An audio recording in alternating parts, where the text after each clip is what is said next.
Ya, baik rekan-rekan, melanjutkan video sebelumnya. Di tahap ketiga ini kita akan menghubungkan simulasi proses pemindahan barang di HMI AC Builder Pro dengan ESP32 melalui MQTT. Mengapa menggunakan MQTT? Karena koneksi MQTT ini bisa dilakukan secara jarak jauh ya, melalui internet. Untuk mengetahui caranya, kita klik link ini. Dan di sini teman-teman bisa melihat rangkaian ESP32 di Walkway ya. Kita menggunakan simulator Walkway, kita klik link ini. Teman-teman bisa perhatikan di baris 18 sampai 25 ini adalah broker yang digunakan dan juga nama topik untuk publisher dan subscribernya ya. Untuk sementara teman-teman bisa menggunakan ini, nanti silahkan bisa diganti agar tidak bertabrakan dengan pemakai yang lain ya. Oke, ini langkah pertama kita sudah lakukan, kemudian kita ikuti langkah berikutnya ya. Di sini juga dicatat untuk awalan silahkan menggunakan nama MQTT broker, topik publisher dan topik subscriber sesuai dengan baris 18 sampai 25 di atas. Setelah bisa berjalan, silahkan rekan-rekan bisa mengganti nama tersebut agar tidak terhubung dengan perangkat yang lain ya. Apabila sudah diganti, pastikan mengganti juga nama-nama yang digunakan di HMI AC Builder Pro nya ya. Jadi antara ESP32 di Walkway ini dengan AC Builder Pro harus memiliki nama topik yang sama. Hanya kalau yang satu publisher akan menjadi subscriber, sedangkan yang subscriber akan menjadi publisher ya, seperti itu. Oke, kalau masih bingung kita ikuti saja langkah berikutnya. Nah, ini kita buka project AC Builder Pro sebelumnya. Kemudian silahkan membuka menu IIoT Energy, klik pada MQTT, centang enable, kemudian kita isi brokernya ya, kita menggunakan use domain name, kita beri nama broker EMQXIO seperti yang ditulis di kode program di ESP32 ini ya. Kita lakukan. Ya, kita buka dulu menu IIoT Energy, kemudian kita klik MQTT, kita centang pada enable, kemudian kita klik use domain name ya, kita menggunakan nama domain, kita isi dengan broker EMQXIO, kemudian kita klik OK ya. Namun sebelum klik OK, kita lihat pada addressnya. Ini kita bisa lihat penggunaan memori untuk MQTT ini, yaitu untuk memori LW0 itu untuk nilai 0 itu berarti koneksi MQTT nya stop, untuk 1 berarti terputus, sedangkan kalau tampil angka 2 berarti terhubung. Sedangkan di memori LW1 ini digunakan untuk menampung nilai error. Kalau 0 berarti oke, tidak ada error. Kalau 1 berarti ada error ya. Kalau nilainya 1 atau lebih berarti terjadi error. Ya, jadi LW0 dan LW1 ini untuk menampilkan informasi koneksi MQTT. Kita klik close, kemudian kita klik OK. Ya, jadi di sini sudah muncul nama broker yang digunakan. Kita tinggal menambahkan topik publisher dan topik subscribernya ya. Nanti nama topik publisher berlawanan dengan nama topik publisher di ESP32 ya. Kita buat berkebalikan. Oke, kita lihat langkah berikutnya. Untuk langkah ketiga ini sudah kita lakukan.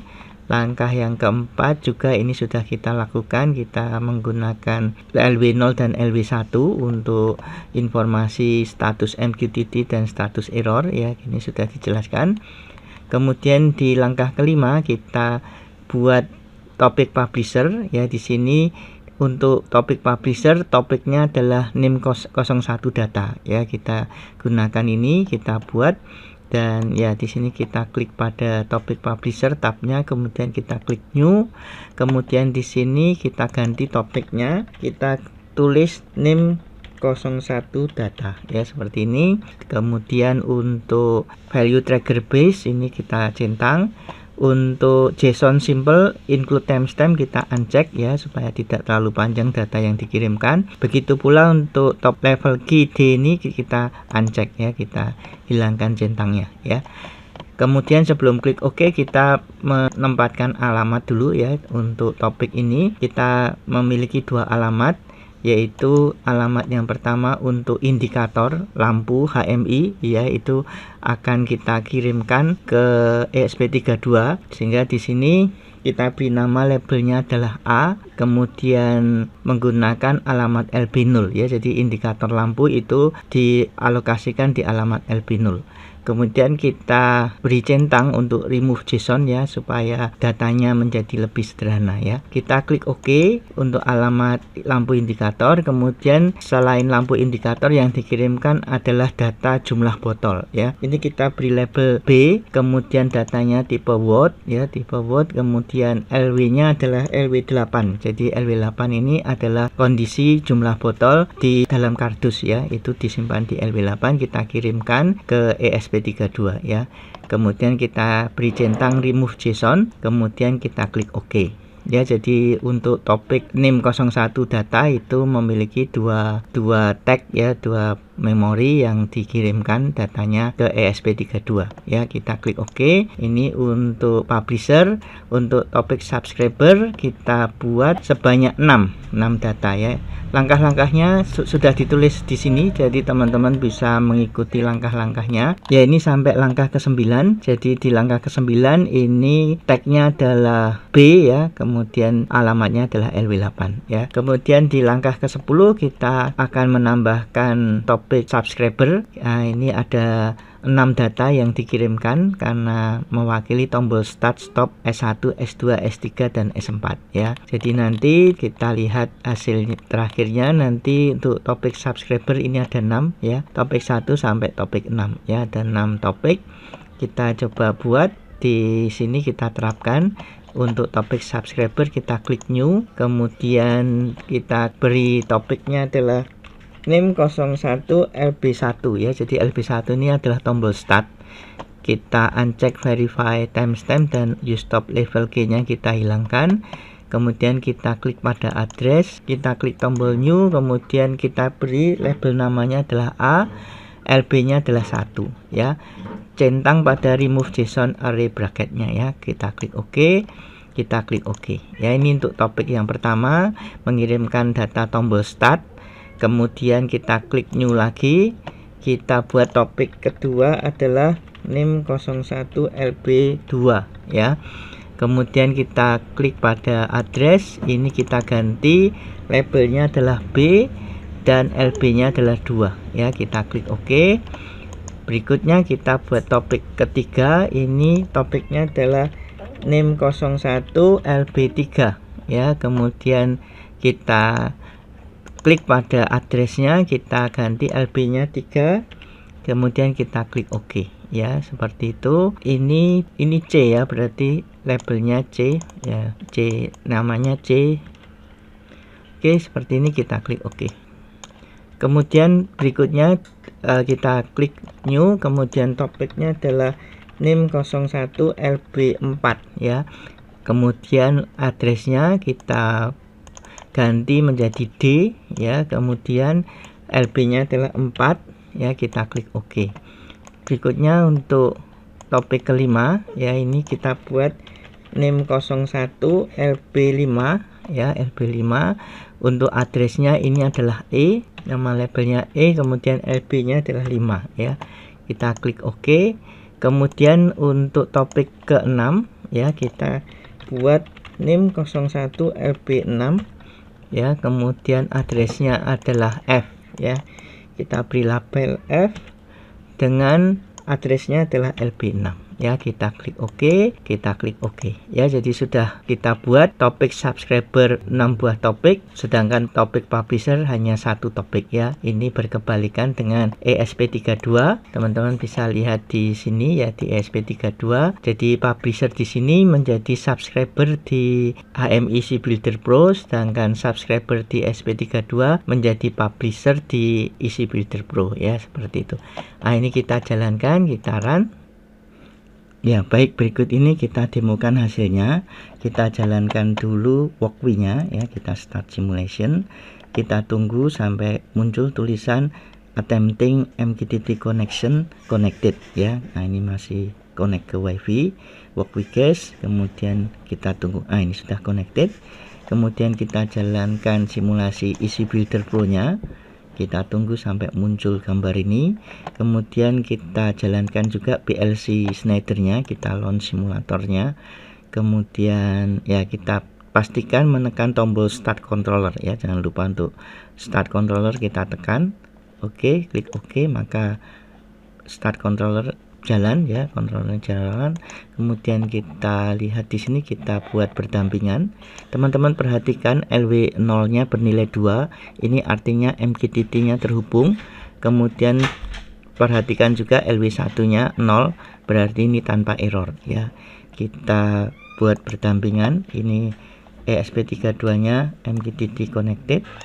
Kita juga, ini saya kecilkan saja, kita juga buka PLC nya ya, jadi PLC nya ini semua dalam kondisi off ya, berwarna hitam. Oke, saya tekan tombol start, kita lihat apakah lampu indikator ini menyala dengan menekan tombol start dari ESP32. Saya tekan tombol start, oke, menyala dan juga menyala ya di PLC nya. Saya tekan tombol stop, padam ya, ini juga padam ya. Oke, saya tekan tombol start lagi, menyala ya, semua menyala. Saya tekan tombol S1, maka botolnya muncul ya, seperti itu.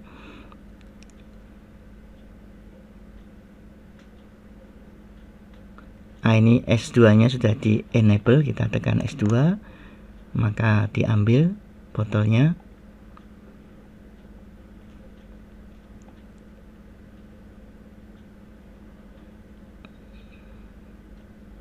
Oke, jumlah botol masih 0 ya, jumlah botol masih 0.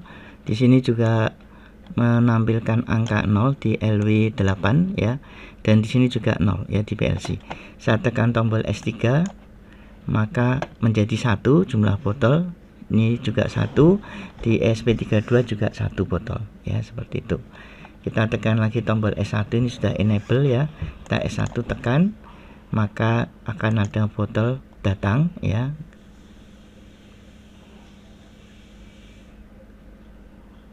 Oke, kita tekan tombol S2, kita juga bisa menekan tombol dari sini. Ya, kurang lama ya, harus lama ditekan. Ya.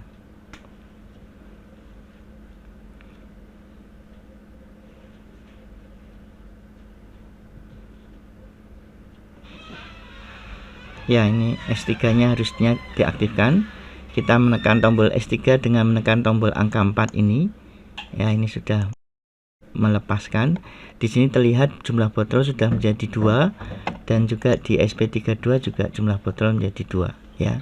Kita tekan S1 sekali lagi, ini S1 nya sudah aktif ternyata ya, sudah diaktifkan. Kemudian S2 ya, kita bisa menekan S2 dari ESP32 ya, kurang lama. Oke ya, S2 mengambil.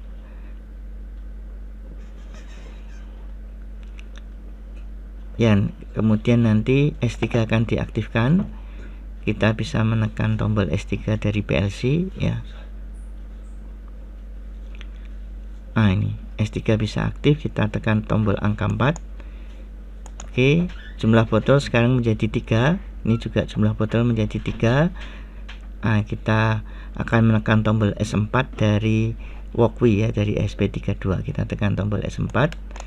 Oke, jalan ya, seperti itu. Oke ya, S4 selesai ya. Nah, ini sudah aktif S1 nya, sehingga langsung muncul botol kembali ya, dan siklus ini berulang. Dan kalau teman-teman perhatikan kenapa S1 bisa aktif sendiri, karena di walkway mengirimkan nilai false tetapi tidak terbaca oleh HMI ya.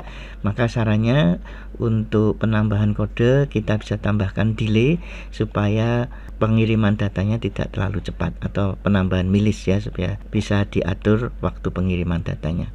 Oke, demikian untuk koneksi ESP32 dengan HMI IC Builder Pro dan juga dengan PLC Schneider sudah selesai. Silahkan teman-teman bisa mempelajarinya ya. Apabila masih bingung, silahkan bisa bertanya di kolom komentar. Terima kasih atas perhatiannya.